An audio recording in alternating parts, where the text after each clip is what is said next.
भगवान बोले काका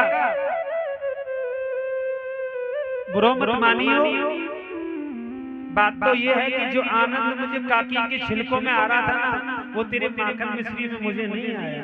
बोली गोविंद गोविंद भगवान की जय हो। जय जय श्री राधे श्याम। विदुर जी को भगवान ने बड़ा सुंदर उपदेश दिया।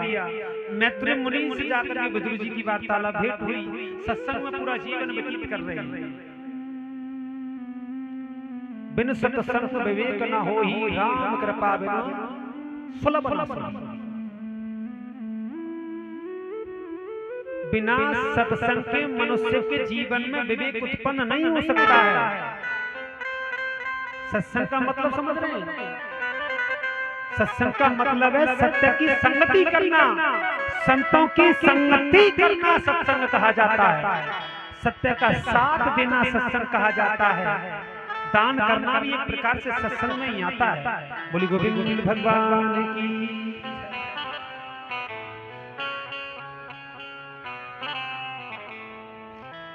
नाम धाम ले रखे हो मैया, तुमने कहा ही नहीं। नाम धाम ले रखे हो ना, ले रखे बहुत सुंदर। पति के चरण छूती हो तुम अपनी की नहीं छूती हो? सीधी बात तो ये कि पति पैर छुलाने लायक नहीं है। हाँ, कमी तुम्हारी नहीं है, कमी दोनों तरफ से मैं जानता हूं।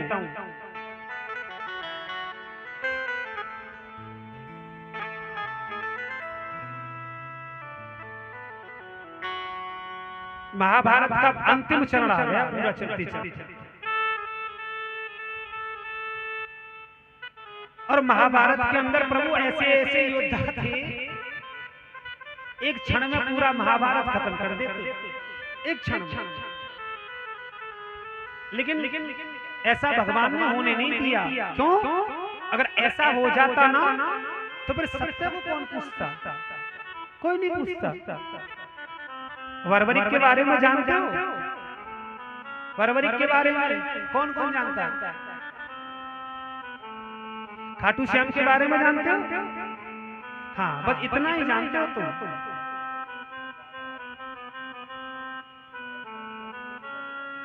बर्बरिक पांडवों का वंश था, और बर्बरिक सहायता किसकी करने जा रहा है? कौरवों की। भगवान सामने पर खड़े हो गए, बर्बरिक कहां जा रहे हो? बर्बरिक बोले प्रभु मैंने सुना है कौरव पांडवों में युद्ध हो रहा। बोले हाँ, और प्रभु मैंने ये भी सुना है कि कौरव हार रहे हैं। भगवान बोले हाँ, ये सही सुना है बर्बरिक। तो प्रभु हटो मेरे रास्ते से। भगवान बोले कहां जा रहा है तू? प्रभु मैं उनकी सहायता करने के लिए जा रहा हूं, तू अकेला सहायता कर देगा? बोले हाँ। भगवान बोले तो फिर छोटी सी परीक्षा देके जा। भगवान खड़े हैं, भगवान ने कह दिया बर्बरिक से, बर्बरिक मैं चाहता हूं कि एक ही बाण से, ये पीपल सामने पर तू देख रहा है ना, एक ही बाण से पीपल के सारे पत्तों में सुराख हो जाने चाहिए, तेरा रास्ता मैं तब छोड़ूंगा। प्रभु बस ठीक है मैया। बर्बरिक ने जब बाण छोड़ा था ना, तो एक ही बाण से पीपल के सारे पत्तों में सुराख था। इतनी कठोर परीक्षा थी। तो बर्बरिक भगवान से कह रहे हैं प्रभु मैं चाहता हूं कि एक बार दृष्टि डाल के घुमा के देख ली जाए कि कोई पत्ता खाली तो नहीं रहा है। तो मेरे गोविंद ने पेड़ की तरफ दृष्टि नहीं डाली, अपना चरण हटाया और चरण हटा के उस पत्ते को देखा जो पत्ता चरण के नीचे दबा हुआ था। प्रभु उसमें भी सुराख था। बोली गोविंद गोविंद भगवान की जय हो। नारायण समझ गए कि अगर ये बर्बरिक पहुंच गया ना तो सत्य हार जाएगा, बिल्कुल निश्चित है, क्योंकि इसको मार नहीं सकते। भगवान पांडवों की तरफ से लड़ रहे थे, वो सहायता करता किसकी? क्या करते? रास्ता छोड़ दिया भगवान ने, ब्राह्मण रूप धारण किए मेरे गोविंद सामने पर खड़े हो गए। बर्बरिक मैंने सुना कि तू बहुत बड़ा दानी है। हाँ प्रभु, बहुत बड़ा दानी तो नहीं, परंतु हाँ जो भी बन जाता है वो मिल जाता है। तू मेरी सहायता करेगा? प्रभु अभी नहीं करूंगा, अभी मुझे बहुत इमरजेंसी काम से जाना है, पांडवों और कौरवों में युद्ध चल रहा है, उसके बाद मैं लौट आऊंगा, कुछ भी मांग लेना। भगवान मन में सोच रहे कि ऐसा नहीं हो सकता। भगवान बोले बर्बरीक तुम जानते हो कि दान क्या होता है? दान उसको कहते हैं कि मुख से निकला हुआ शब्द और दान दिया हुआ शब्द तुरंत हो जाए, उसको दान कहा जाता है। और आप कह रहे हो कि वापस होकर के मैं दान दूंगा?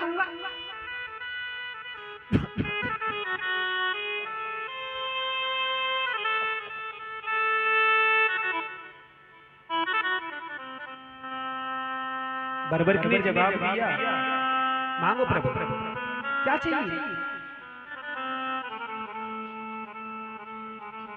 देगा? मांगो तो सही। बोले मुझे तेरे शीश का दान चाहिए। बोले गोविंद गोविंद भगवान की जय हो। बर्बरीक बोला प्रभु मांगी तो तुमने मेरी जान ही है, कोई बात नहीं है, अपने हाथों से शीश काट के दे दिया था। भगवान सामने पर खड़े हुए, बर्बरीक की आंखों में आंसू आ गए। प्रभु क्या किया ये? बर्बरीक बोले प्रभु जो भी किया ठीक है, लेकिन सुनो, जिस सत्य और असत्य की लड़ाई के बीच में तुमने मेरे इतना बड़ा शीश का दान तुमने मांगा है, तो धर्म और अधर्म के बीच का वो दृश्य मैं देखना चाहता हूं, पांडव और कौरवों की लड़ाई। बस बोली गोविंद गोविंद भगवान की जय हो। कर्ण भी कोई मामूली योद्धा नहीं था, पांडवों वंश था, लेकिन बात यह कि उसने संगति की थी ना दुर्योधन की, असर तो आएगा भाई। जैसी संगत में बैठोगे वैसा असर आएगा नहीं आएगा? आएगा जरूर, ज्यादा नहीं आएगा, थोड़ा आएगा, आएगा जरूर। पर सब कुछ खत्म हो गया।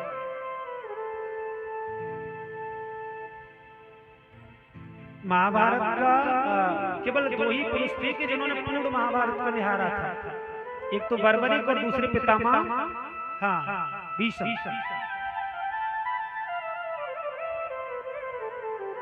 पितामह भीष्म को इच्छा मृत्यु का वरदान मिला हुआ था। चलो छोड़ो, ज्यादा गहराई मत जाओ। बोली गोविंद गोविंद भगवान की जय हो।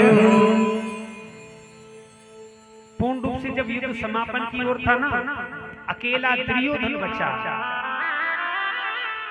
जल समाधि लिए हुए कांप रहा है। प्रभु क्या होगा, क्या होगा? अब मरने से डर लग रहा है उसको, अधर्म करने से तब डर नहीं लगा। मैं कहता हूं ना कि मनुष्य के जीवन में वो क्षण आएगा जरूर, आगे पीछे का कोई लेना देना नहीं है। जैसा किया जाएगा वैसा उसी युग में भरा जाएगा। गांधारी को मालूम पड़ी ना कि 100 के 100 पुत्र मारे गए, एक बचा है दुर्योधन, वो भी छुप रहा है। माँ की ममता है ना, बड़ी विडंबना है। ढूंढती हुई जा रही है, सामने पर खड़ा हो गया। माँ देख मुझे मरने से डर लगता है, पांडव तेरी बात कभी गिराएंगे नहीं, तो पांडवों से जाके मेरी भीख मांग। गांधारी बोली नहीं, मैं नहीं जाऊंगा। पहले नहीं मान सकता था तू, तेरे अकेले के कारण पूरे कुरुक्षेत्र की भूमि रक्त से लाल हो गई, तूने विनाश करा दिया, मैं नहीं जाऊंगा। अब देखना माँ की ममता कितनी प्यारी होती है। बेटा चाहे कितना भी कपूत क्यों ना हो, लेकिन उसकी ममता को नहीं पहचान सकता भैया। संसार में सारे रिश्ते स्वार्थ के हो सकते हैं, लेकिन केवल एक यही रिश्ता है माँ और बेटे का जिसमें कोई स्वार्थ नहीं होता है।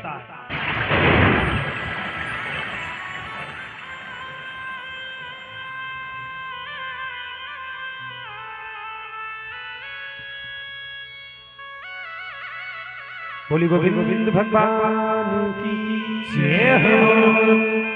जय जय श्री राधे श्याम। जिन्हें भोजन बनाना है वो प्यार से निकल जाओ, और जिन्हें भोजन खाना है वो चुप बैठे रहो थोड़ी देर। ठीक है ना?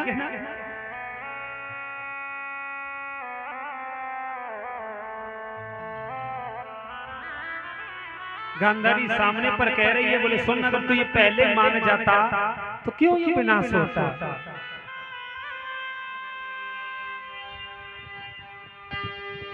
आई तो तुझे याद धर्म की,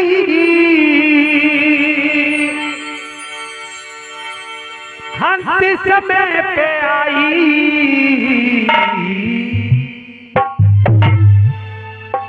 अगर याद पहले आ जाती होती नहीं लड़ाई, अगर याद पहले आ जाती होती नहीं लड़ाई, अगर याद पहले आ जाती होती नहीं लड़ाई।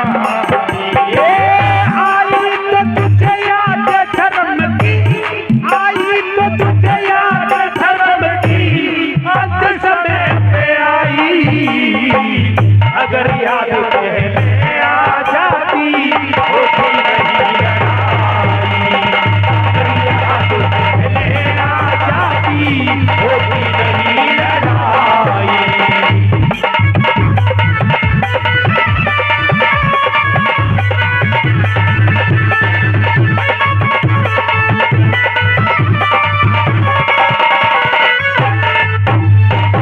गांधारी सामने पर खड़े होकर के दुर्योधन से कह रही है, बोले सुन, ये बात तू आज मुझसे कह रहा है,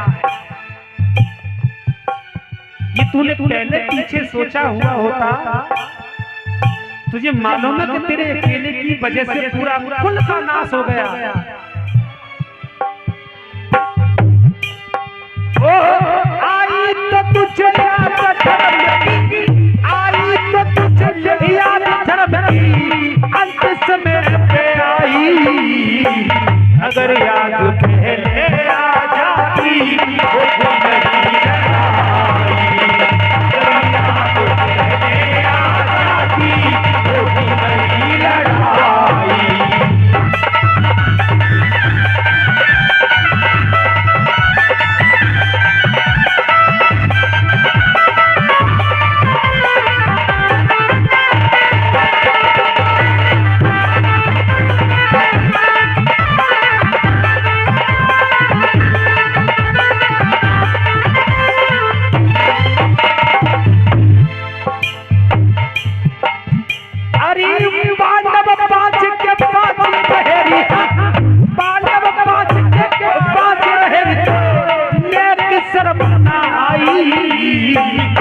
याद पहले आ जाती होती नहीं लड़ाई, अगर याद पहले आ जाती होती नहीं लड़ाई।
गांधारी ने दुर्योधन को बुलाया, नेत्रों से पट्टी खोली, पूरा शरीर वज्र का हुआ, जहां गोविंद ने पीताम्बर दिया था ना, वो शरीर कच्चा हुआ। युद्ध हुआ, पड़ा पड़ा तड़फ रहा है, अश्वत्थामा के माध्यम से पांडवों के पुत्रों का मरण हुआ। मालूम पड़ा कि ये सब कार्य गंदी हरकत करने वाला कोई और नहीं है अर्जुन, तुम्हारे गुरु का पुत्र अश्वत्थामा ने ये सब किया है। पकड़ के उसको दंडित किया। उत्तरा के गर्भ में एक बच्चा पल रहा था, उसने जन्म लिया। शास्त्रों के नाम से उसका नाम विष्णु राहत रखा गया। संसारिक दृष्टि से उसने सबकी परीक्षा ली, भगवान ने उसकी परीक्षा पूर्ण की, उसकी रक्षा की, उसका नाम परीक्षित रख दिया। बोली गोविंद गोविंद भगवान की जय हो। जय जय श्री राधे श्याम। परीक्षित को जन्म दिया। कुंती सामने पर खड़े होकर के खिला रही है और ऐसा अनोखा बेटा है, ना हंसता है ना बोलता। भगवान वहां से दोबारा वापस हुए, भगवान ने उसकी गर्भ में जाके रक्षा की थी, उसको पहचाना, परीक्षित उसका नाम रख दिया। सब कुछ राज्य पाठ सौंप करके पांडवों ने परीक्षित को दिया। भगवान कहते हैं पांडवों से, पांडव अब कलयुग आने वाला है और मैं चाहता हूं कि तुमने मेरी संगति की है, तुम्हारी दुर्गति ना हो इस कलयुग में, तुम चले जाओ। पांडव बोले प्रभु कहां जाएं? बोले मैं चाहता हूं कि तुम अब हिमालय की ओर प्रस्थान करो। अर्जुन बोला प्रभु मन नहीं लगेगा। भगवान बोले अर्जुन क्या तुम्हें पता है अर्जुन,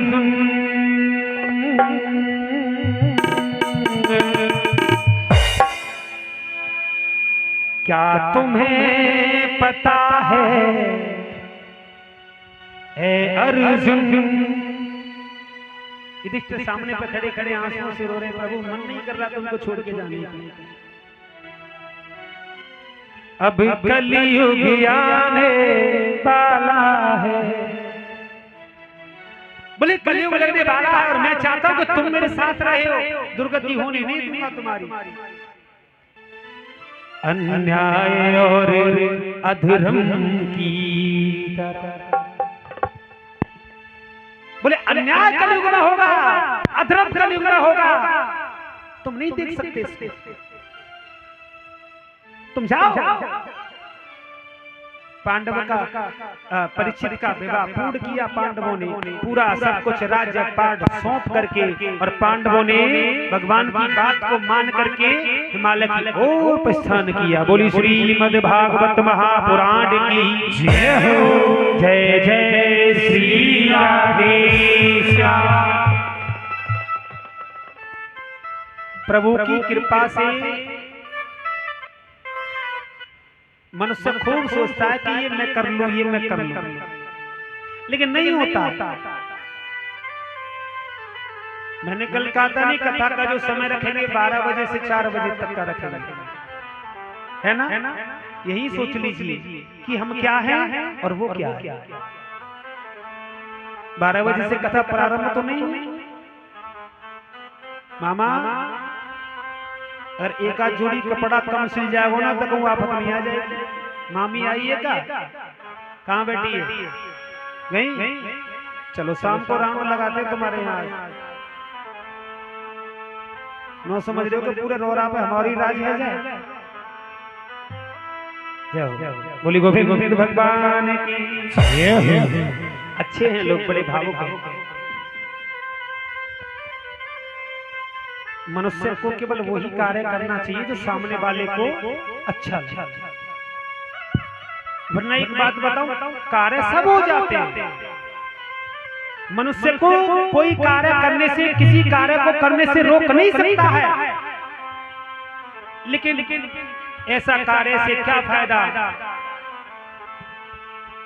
जिसका कार्य करने का तरीका ही गलत हो। बोली गोविंद गोविंद भगवान की जय हो। जय जय श्री राधे श्याम।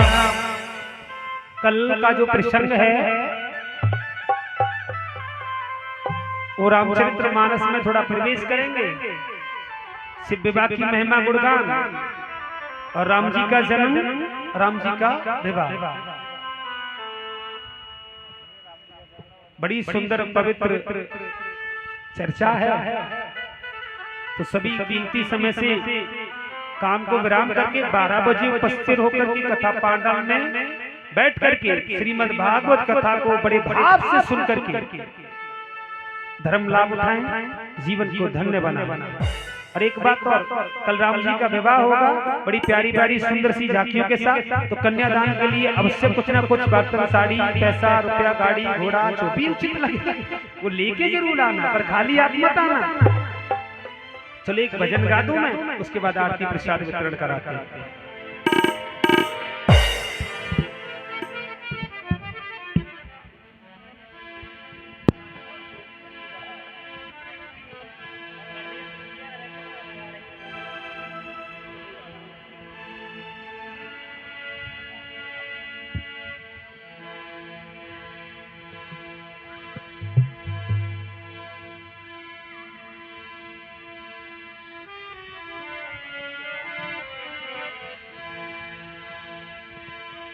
बोली गोविंद भगवान की जय हो।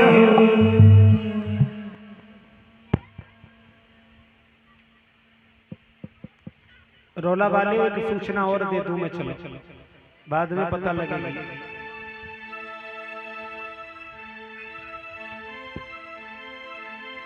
छह साल के बाद बेशक नंबर लगा हो, लेकिन रहा मैं इस गांव से हमेशा जुड़ के। हाँ, ठाकुर जी की ऐसी असीम कृपा है। मलकपुर मेरी नंसाल है, और मौसा जी हमारे आज पधारे हुए हैं, बार बार अभिनंदन करते हैं। साथ में चाचा जी भी बैठे हुए हैं। जय हो। तो ये अपनों के बीच में गुणगान बड़े भाग्य से मिलता है भैया, कहने के लिए भी और सुनने के लिए भी। भाव से मेरे साथ गुणगान कीजिएगा, उसके बाद में आरती प्रसाद। और कलश वाली जितनी भी बहन बेटी है वो समय से दीपक संध्या बेला में मंगलाचरण आरती के बाद प्रचलित करके परिक्रमा मार करके तब यहाँ से प्रस्थान किया करें। तेरी ऊंची अटरिया प्यारी वो, तेरी ऊंची अटरिया प्यारी, बुला लो बुला लो।